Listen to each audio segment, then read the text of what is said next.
Bapak, Ibu, saudara-saudari, adik-adik kaum muda yang terkasih, jumpa lagi dengan saya, Pastor Jack Buran SSCC dari Rumah Retret Batam Oase Center. Mari kita siapkan hati kita untuk mendengarkan firman Tuhan. Tuhan sertamu dan sertamu juga. Inilah Injil Yesus Kristus menurut Santo Markus. Dimuliakanlah Tuhan.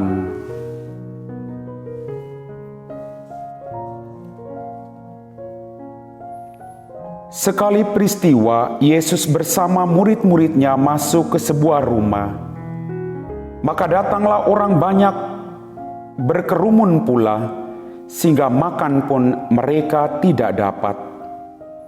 Waktu kaum keluarganya mendengar hal itu, mereka datang hendak mengambil dia, sebab kata mereka, ia tidak waras lagi. Demikianlah Injil Tuhan. Bapak, Ibu, saudara-saudari, adik-adik kaum muda yang terkasih, apa kabar hari ini? Berkat melimpah dari Tuhan senantiasa menyertai kehidupan kita semua. Dalam bacaan Injil pada hari ini kita mendengar bahwa keluarga Yesus hendak mengambil dia karena bagi mereka ia tidak waras lagi. Dalam permenungan saya, Tuhan Yesus bukannya tidak waras sampai dia melupakan untuk makan. Tetapi bagi Yesus, keselamatan orang jauh lebih penting. Mendengarkan jeritan orang lain jauh lebih penting daripada kepentingan dirinya sendiri. Kadang kita sibuk dengan kepentingan, kesibukan diri kita sendiri. Lalu kita lupa akan kebutuhan orang lain, akan jeritan minta pertolongan dari orang lain. Yesus tidak makan karena dia memperhatikan mereka semua yang datang kepadanya.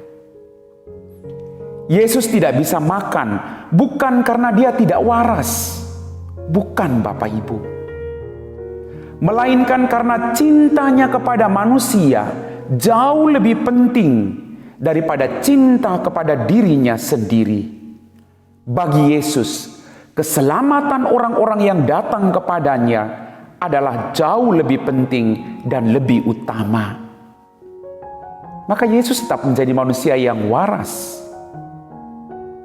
Bapak, Ibu, saudara-saudari, adik-adik kaum muda yang terkasih, dalam permenungan saya juga, saya menemukan bahwa hanya orang-orang yang dekat dengan kita, hanya orang-orang yang setiap hari tinggal bersama-sama dengan kita, yang paling sering bisa menyakiti dan melukai perasaan kita, bukan orang lain.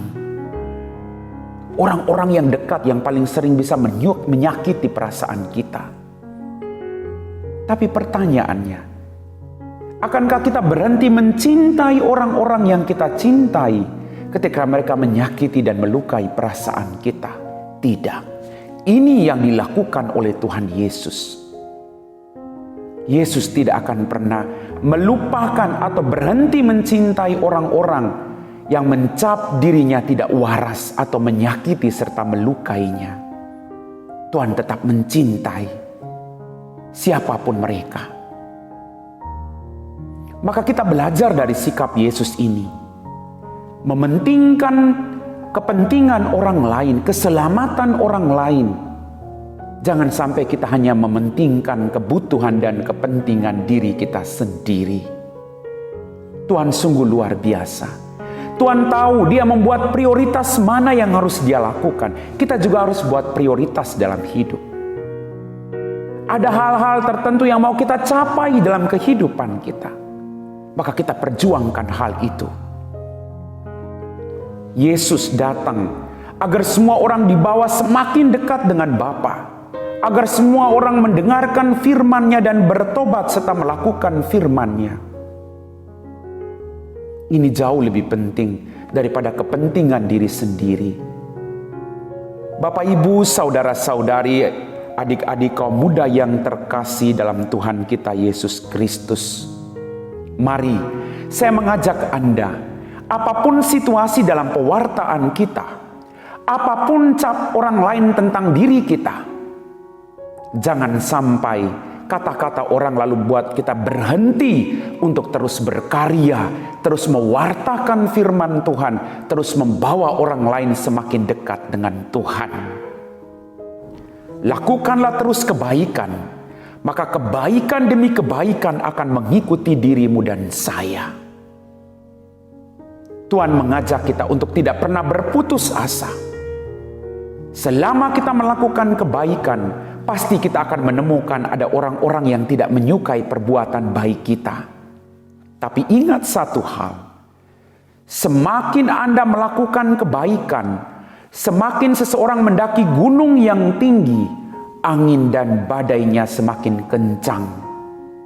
Semakin Anda melakukan kebaikan, tantangan semakin banyak. Tapi teruslah berbuat baik. Karena dari perbuatan baikmu itu, orang lain dibawa kepada keselamatan. Anda mungkin tidak disukai oleh orang lain karena perbuatan baikmu. Tapi Bapamu dalam kerajaan surga akan menyertai dan memberkati engkau dengan segala jerih payah yang engkau lakukan.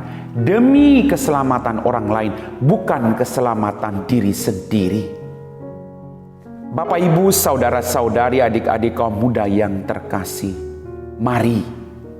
Di samping ada orang-orang yang tidak menyukai perbuatan baik kita, masih banyak orang yang akan mendukung kita akan perbuatan baik yang kita lakukan. Karena setiap perbuatan baik bukan lahir dari diri kita, tetapi lahir dari kuasa Roh Kudus yang tinggal dalam diri kita, yang menggerakkan kita. Sekecil apapun perbuatan baik yang Anda lakukan bagi orang-orang yang datang kepadamu, Anda tidak akan kehilangan upahmu. Barang siapa melakukan hal-hal sederhana pada orang-orang yang sederhana, dia telah melakukannya untuk aku, kata Tuhan. Maka jangan pernah berhenti. Perbuatan baik Anda lakukan itu all for the glory of God. Semuanya untuk kemuliaan Tuhan yang semakin besar. Amin.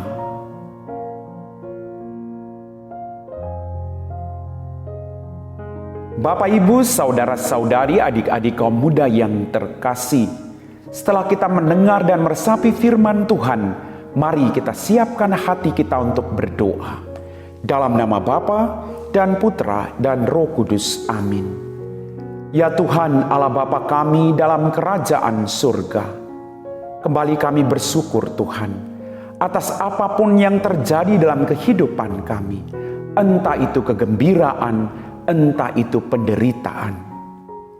Bantulah kami agar segala tantangan yang terjadi dalam kehidupan kami tidak memadamkan semangat kami untuk terus berkarya demi kemuliaan nama-Mu.